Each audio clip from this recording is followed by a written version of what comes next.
Hello and welcome to another edition of Addition. I'm your host, Addy Snowden. I'm a big tech product manager, mathematician, futurist, tech optimist, artist, and creator. And I'm here this week bringing you a hot topic in tech, some career advice, and let you know what I'm geeked out about this week. So before I get into today's episode, go ahead and hit the like button if you're watching on YouTube. Subscribe if you're not already subscribed. You can follow me on Instagram and TikTok at Addition with Addy, Twitter at AdditionPod or at Addy Adawusi. And you can email me at additionpod@gmail.com, as well as subscribe to the Substack so you get the podcast directly into your email and you never miss an episode. That's additionpod.substack.com. All right, well, our hot topic in tech today. Yahoo Finance is reporting that nearly half of Dell's full-time workforce in the U.S. has rejected returning to office. They'd rather work from home than get promoted. So that's the direct quote of the headline. So I'm going to quote from the article. Even months after tech company Dell pushed its strict return-to-office policy barring fully remote employees from promotions, its workers still refuse to come back to in-person work. Almost 50% of Dell's full-time U.S. workforce and one-third of international employees have continued to work remotely, according to internal data from the company, Business Insider reported. Unless these employees return to the office or Dell changes its remote work policy, they will not move up the ladder. End quote. So, wow, that is really interesting. So it sounds like Dell incentivized employees to return to the office by saying that you can't get a promotion if you're fully remote. It's interesting that Dell would do that because they could just have made it mandatory, but they left the opportunity for the employee to make a decision for themselves. And they could say, do I need to progress anymore? Is it worth a 2-hour commute? And it sounds like a lot of folks decided that it wasn't worth getting promoted to work to give up working from home. So it's interesting. So I lean a bit more towards working in the office, but specifically because I have a 1-bedroom. If I had my own home office, I absolutely would not be as excited to go to work, to go to the office. So I think this is a reality check. It's like if you give folks an option, they're going to pick the option that's in their best interest. And it sounds like Dell wasn't anticipating this many folks to not care about promotion. So that leads me to think about why would so many employees, give up their opportunity of promotion. I think in tech right now, promotions can be held as a carrot, and it's not a guarantee. And if you get promoted, you may be super excited to get your promotion, then you look at what your actual monetary compensation or increase from that promotion is, and then you're not as excited about it. I've personally found that bonuses pay way more than promotions. I remember the first time I got promoted and saw my increase in salary, and I was in genuine shock. And I was like, really? It was like I think the equivalent was like maybe $50 a paycheck. I forget, it's been a while. And I was like, wow, I really worked really hard so I could get an extra $100 a month. Like, something's not right here. So I think employees are kind of waking up to the idea that these promotions aren't these answers to all of our problems that we thought they would be. And also, companies are giving less promotions, especially in this tech climate right now. Last episode, I don't know if I went into, the details of the dramatic shift of the tech industry right now, but it's all about cost cutting and savings and eliminating redundancies and streamlining, all these different words for, spending less money. So this is going to be an interesting sort of track. I'm going to be watching it very closely because 50% of Dell's full-time U.S. workforce is a significant amount. So let's see where it goes from here. Not too many other hot topics in tech right now. I was going to at least talk about Apple Intelligent, the Apple event.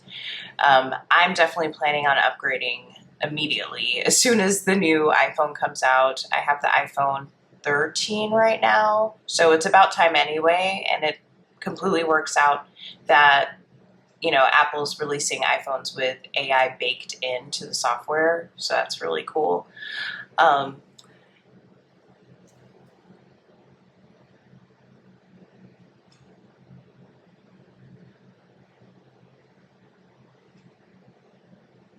So once I do get my new iPhone, I'm also getting a Mac Studio very soon. I've been having some issues with recording. I'm using my iPhone 13 and my very outdated MacBook. So I'm getting the latest Mac Studio, so I'll have an M1 chip, and I'm really excited to see the difference in performance. I probably have an M1 chip in my work laptop, but I'm not editing videos on my work laptop. So I'll keep you posted on the new Apple products that I'll be getting the next couple months. All right, so for the career segment, so many of you reached out in the comments asking for a deeper dive into the 15 commitments of conscious leadership. So I'm happy to do that. There are a lot of commitments, so I'm not going to get through them all today. And I actually recorded this whole podcast already. This is my second recording, but I had an issue with uploading on my phone, and I went through 9 of the 15 commitments, and the video was 40 minutes long. So as you know, I like to keep this podcast around 15 minutes for multiple reasons, one being speed to upload. So I'm only going to talk about the first commitment, which is taking radical responsibility. And before I zoom in on that, let's take a step back and talk about what the 15 commitments are actually doing.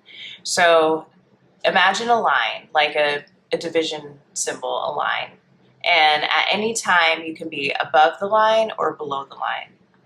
When I'm above the line, I am open, I'm curious, I'm joyful, I'm in the present. Whereas if I'm below the line, I am scared, I'm defensive, I'm angry, I'm acting out of fear.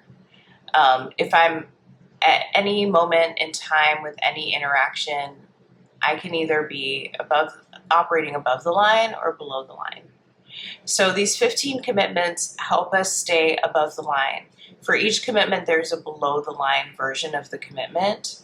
So I'm only going to focus on the above the line versions right now because when I talk about below the line, low vibration things. So all right, so the first commitment is taking radical responsibility. Radical ownership and radical responsibility. I've been hearing folks talking about that probably since 2015. There's an influencer, this ex-military guy called Jocko. I believe it's Jocko Willink. So he was the first person I heard talk about radical ownership, which basically shifts me from being below the line in a victim mentality to above the line in an empowered, proactive mentality. So there's 2 sub-commitments for this commitment to taking radical responsibility. So 1, I commit to taking full responsibility for the circumstances of my life and for my physical, emotional, mental, and spiritual well-being. 2, I commit to supporting others as they take full responsibility for their lives. So the first one is taking ownership over my stuff. The things that I have in my circle of control. If you imagine a circle, everything inside are things that I can control, like what time I get up in the morning, how I spend my day. Certain things I may have a lot of pressure to do, but in theory, I have a complete control over how I spend my day. I may think I need to wake up at a certain time, go to work at a certain time, do certain things at work, leave at a certain time, eat dinner. But all of those things are choices that I have control over. So taking this to the workplace, there's a lot of things that we don't have control over at work. We don't have control over, role eliminations. We don't have control over our performance reviews. We have control over our written portion of our performance review, but we don't have control over what our feedback is going to be. Sometimes we don't get control over the products that our current, or the projects that our current team is doing, and we also don't have control over the products that our teams are working on. So, but there are a lot of things that we do have control over, and so making those items clear in my head makes it so much easier for me to operate. Because if I'm a victim and everything's happening to me, then I can't do anything about it. I'm doomed. I'm spiraling into a dark place or existence. But if I believe that, I have the power to change my current state, my physical, my emotional, my mental, spiritual, then I'm operating above the line. So an example at work is, let's say your manager gives you a project that you don't want to work on. Taking radical ownership and responsibility over your circumstances means that you have the power to say, no, I don't want to work on that project. You have the power to not work on the project, and you have the power to find another position. So you're not forced to work on a project you don't want to do. That's not taking radical ownership over your career. So a lot of people focus, especially with career advice and career development, it's about getting promoted. But that's the one thing we don't really have control over. So I think it can be really defeating and get really disappointed when people have goals that they can't necessarily, they can't take fate into their own hands. They have to, put their fate at the mercy of others. So I really like this idea of, being really clear about things that I have ownership over in my life specifically. That's where I work, that's where I live, who I choose to spend my time with, what I choose to talk about, what type of music I listen to, what kind of things I'm talking about on my podcast. Like, there's so many things that I have control over, and that commitment is a reminder. And also committing to supporting others as they take their full responsibility for their lives. So for me, that's about like having boundaries and avoiding people pleasing. If I am always picking up the slack from a coworker, or if I'm always taking things on, even if I don't want to, I'm not allowing other people to take full responsibility over their lives. If I'm being a superhero, I think, some people are just doers or also maybe have insecurities and want to feel accepted, and we can get into these habits of people pleasing and focusing on other people's well-being as opposed to ours. So that's commitment two. Or commitment one is taking radical responsibility, and the first part is about over myself. The second part is over someone else. All right, so that's the first commitment. Let me know if you have any more questions about, how to take responsibility. Maybe you disagree with the things that I think that I have control over versus don't. Let me know in the comments. All right, so what am I geeked out about this week? So, I've been sitting on this for probably like 2 months now, 3 months, but as a gift to myself in the springtime, I allowed myself to get a Birkin, and I'm so excited. I say gift to myself. Really, I just allowed myself to have it. I did not purchase this Birkin at Hermes. I cannot tell you where I got this Birkin, but I absolutely did not pay Birkin prices for this Birkin. So I have been carrying it to work every day and haven't really talked about it with anyone, other than like family. But it's not something for me to be shy about. Like, I'm really happy that I have a Birkin. Ever since I heard about Birkins, like on an NPR podcast in 2015, I've always wanted one.